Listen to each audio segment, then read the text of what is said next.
Every mom I know has one question on her mind: what should I get made for lunch or dinner? Everyone at home wants to eat different food that's also tasty.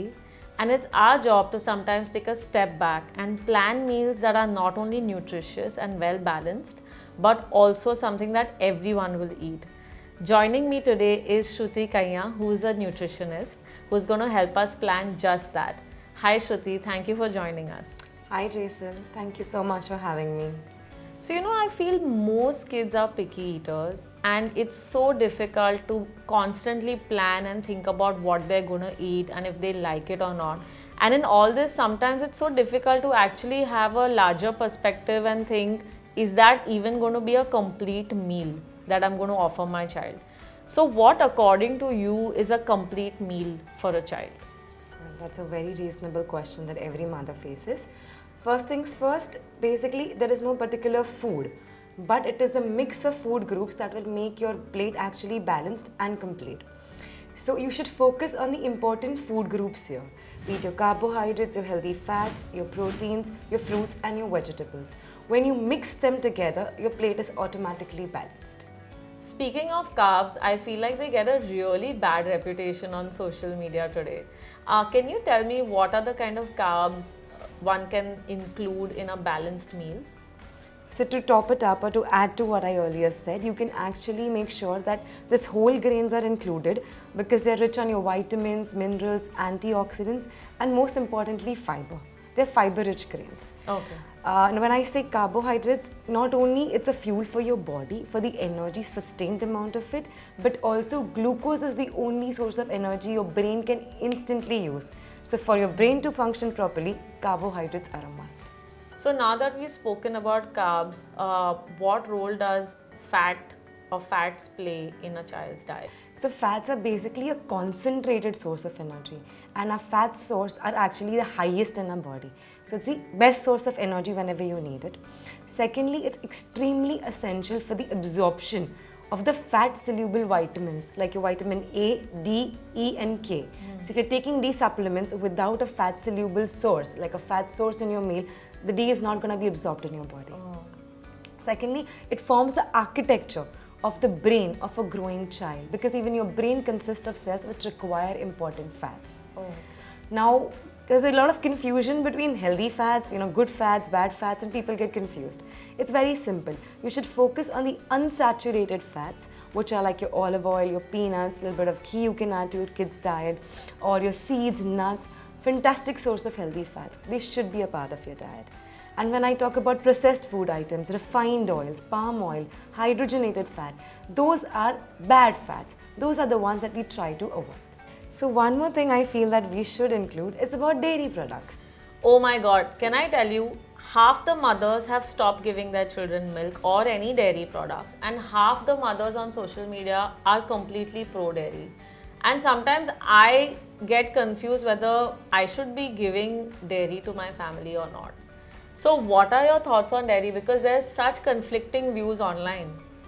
I know it's a very controversial topic, online and offline as well. Yeah. But I would say do not get influenced by the information you see, but see that it's suiting your body or not. Okay. Because that's the best judge of you should take it or not. Okay. And you should be sure about the source of the milk that you're sourcing it from basically. Yeah. If you are confident about these two, you can freely include dairy in your and your child's diet. Okay. Because it is one of the most important sources of protein and calcium both.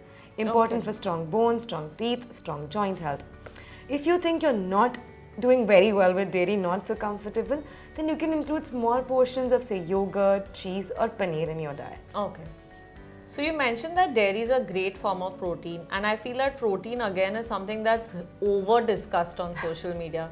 So can you tell us a bit more about protein and how important it is for our child's growth? Absolutely. So protein is one of the most important macros food group, but it's highly neglected one at times because people don't understand how to balance it, how much to have. Now, every cell in your body, from your head to toe, is made up of protein. That is its importance in your body. It not only helps in building muscle, which people think protein is for, but for recovery, for repair of the damaged cells and tissues, and for the overall growth of the body, protein is one of the important factors. You can include wide range of sources.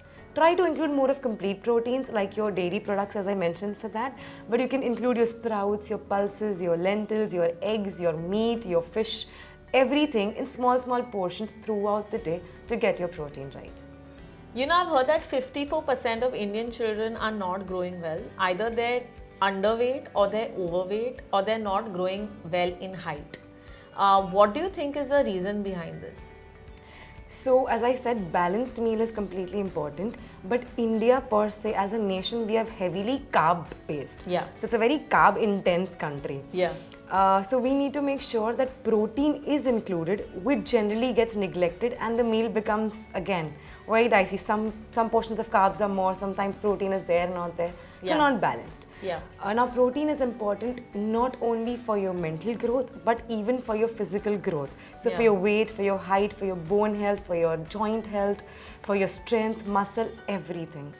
And also, did you know that hemoglobin, your red blood cells, is actually made up of protein plus iron? Oh, okay.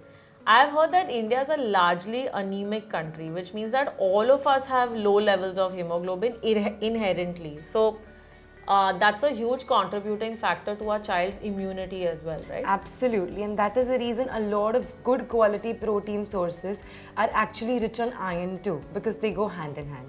So how do I make sure that my child is getting enough protein to meet his daily requirement?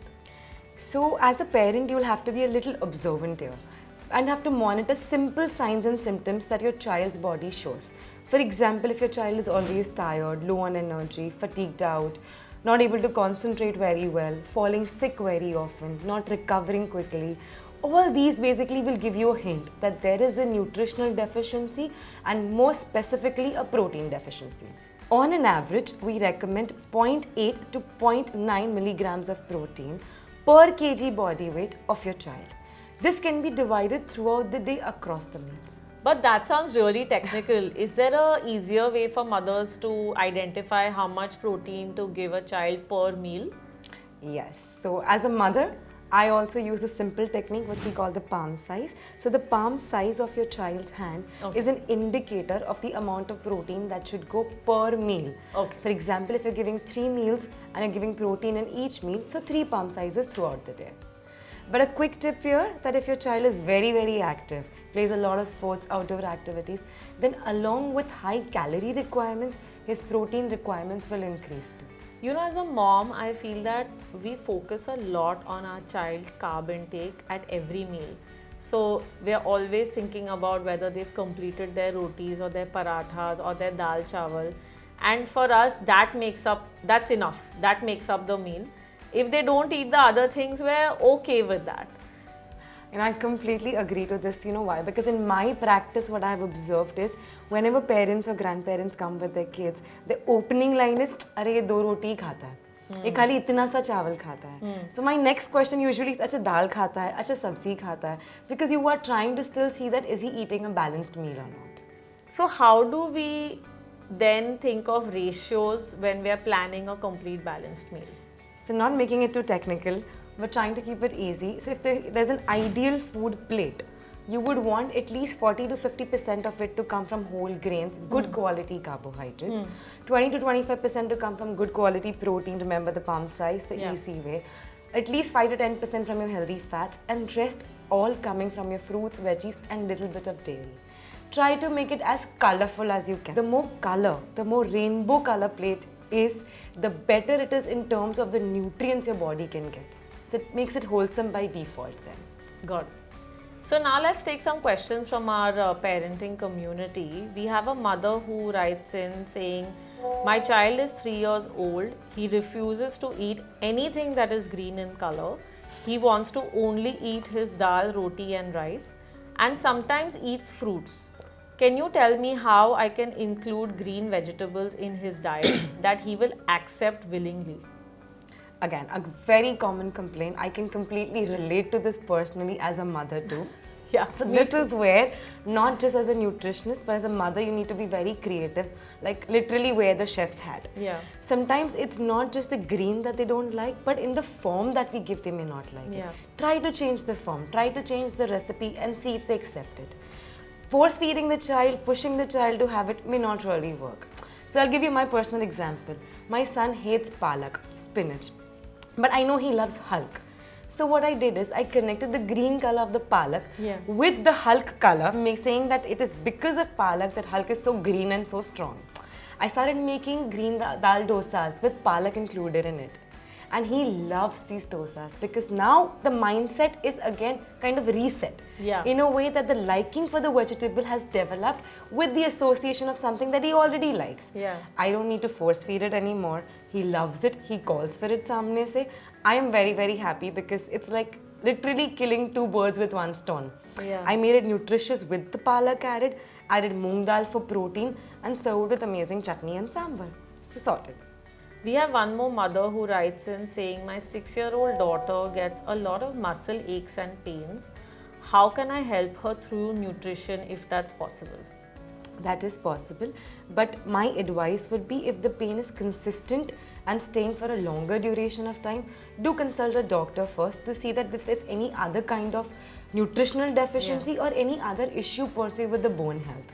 If it's a nutritional deficiency, which in my opinion could be of low iron, vitamin D, zinc, or even it could be a protein deficiency. Then follow the ideal meal plate that we saw, the rainbow color plate, to include all kind of food groups there to help recover better from that muscle pain.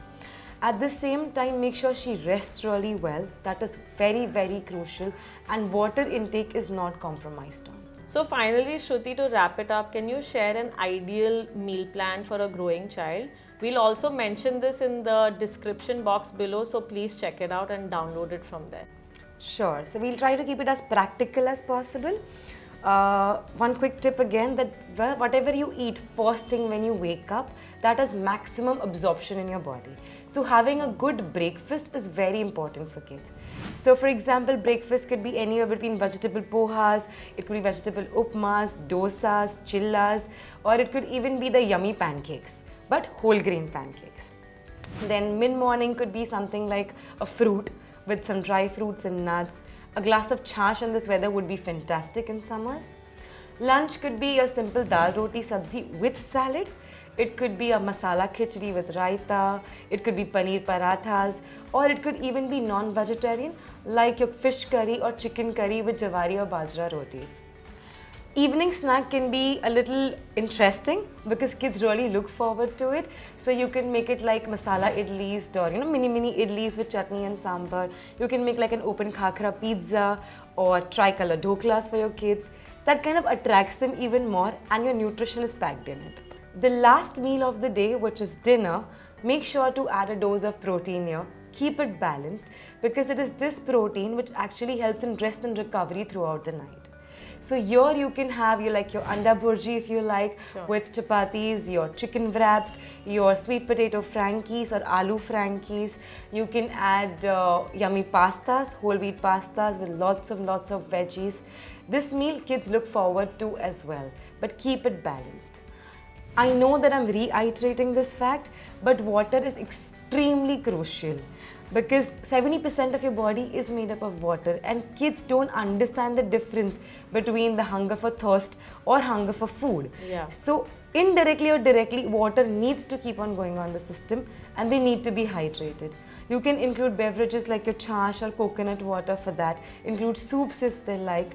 While I know that this could sound a little off topic, but even if you're having the best of nutrition, if you are not sleeping well or if your child is not getting at least 8 to 10 hours of sleep, his growth, mental and physical, both can be heavily affected. So sleep and water, specific focus on these two. Thank you for sharing that, Shruti. Feeding children, I think, is one of the most difficult parts of parenting, especially if you have a picky eater, because you're always wondering whether your child is actually having a balanced plate. So I think tips from Shruti really will help us plan a complete balanced diet for our child. Thank you so much, Shruti, for joining us today. I think this video will really help a lot of parents across the country to plan balanced meals for their children. Thank you so much for having me, and I'm very glad that this important topic is finally covered, because all mothers literally fight this battle at home on a daily basis, and I can relate to it. So thank you so much for covering this topic. I would request that please download the PDF because it has amazing options that you can try at home. Yeah. You can give us your feedback, and if you have any questions, you can feel free to get in touch with us. Thank you guys for joining us on this episode. I hope you got some valuable tips here. If you like the video, please don't forget to like, share, comment and subscribe to our channel, and also hit the bell icon to get regular updates from us. You can download the Little Joys app from Play Store, and you can visit our website to shop our products, to consult with experts and to even join our parenting community. Until next time with yet another expert and another interesting topic, I'll see you later. Bye.